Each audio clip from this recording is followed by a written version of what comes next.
جھارکھنڈ کے ابھرتے جواں سال ناول نگار ڈاکٹر محمد صابر انصاری کی دوسری کتاب خواب یا حقیقت منظر عام پر آئی ہے۔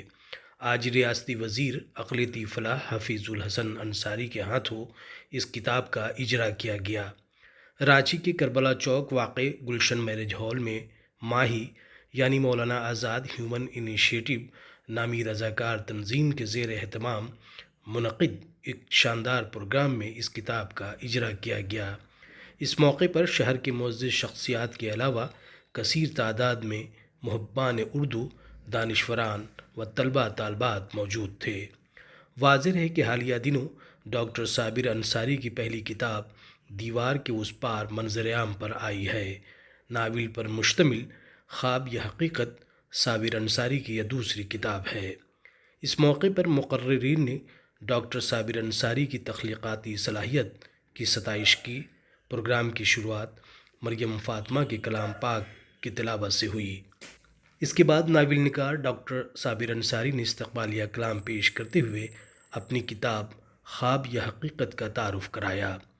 اس موقع پر مہمان خصوصی وزیر اقلیتی فلاح حفیظ الحسن انصاری، مولانا طلحہ ندوی، مولانا تہذیب الحسن رضوی، جھارکھنڈ اقلیتی کمیشن کے نائب chairman doctor Pranesh Solomon, Ranchi university کے vice chairman doctor Dharmendra Kumar Singh, Marwari college کے پرنسپل ڈاکٹر منوج کمار، ماہی کے کنوینر ابرار احمد، اقلیتی کمیشن کے رکن اقرار الحسن کے علاوہ دیگر معزز شخصیات موجود تھے۔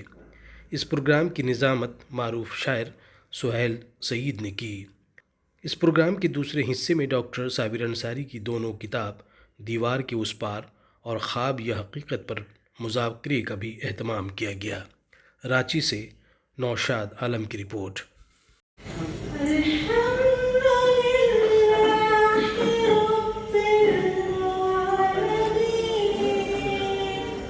سے پوچھا گیا کہ خواب یا حقیقت، یہ بات ایک عنوان نہیں، ایک اضطراب ہے، ایک کرب ہے اور ایک نسل کا سوال ہے۔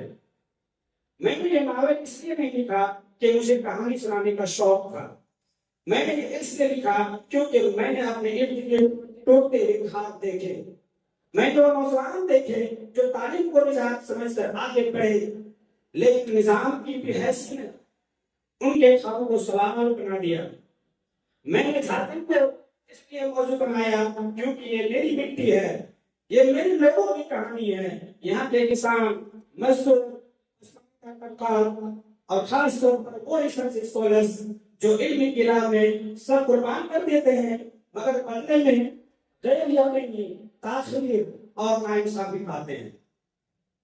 خواب یا حقیقت دراصل یہ سوال اٹھاتا ہے کہ جو ہم نوجوانوں کو دکھاتے ہیں وہ کیا واقعی حقیقت میں بدلنے کے قابل ہے یا نہیں۔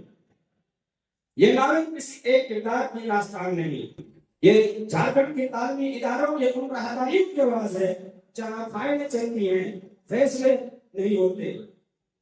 یہ ان طلباء کا نام ہے جو خواب کو دیکھتے ہیں مگر حقیقت ان سے ہمیشہ منہ موڑ لیتی ہے۔ اس نے اتنا بڑا کارنامہ انجام دیا کہ اس نے 2 ناولیں لکھی۔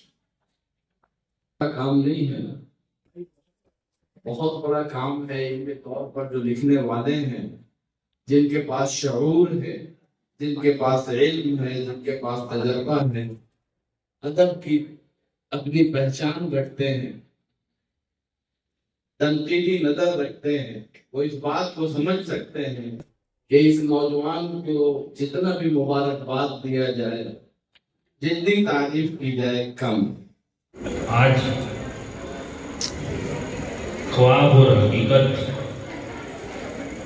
جو بیس ہے ایک گاؤں کا، اور سنتھال پرگنہ کا ایک گاؤں ہے، وہیں کا وہ قصہ اٹھا کر کے اپنے قلم سے اپنے طریقے سے بیان کیے، اور جس میں اردو تہذیب، گاؤں کا تہذیب، اور جو ابھیمانی احمد سورن جی دوارا جو مہیا سمان یوجنا ہے اس کا بھی ذکر کیا ہوا ہے، شکشک کا بھی ذکر کیا ہوا ہے۔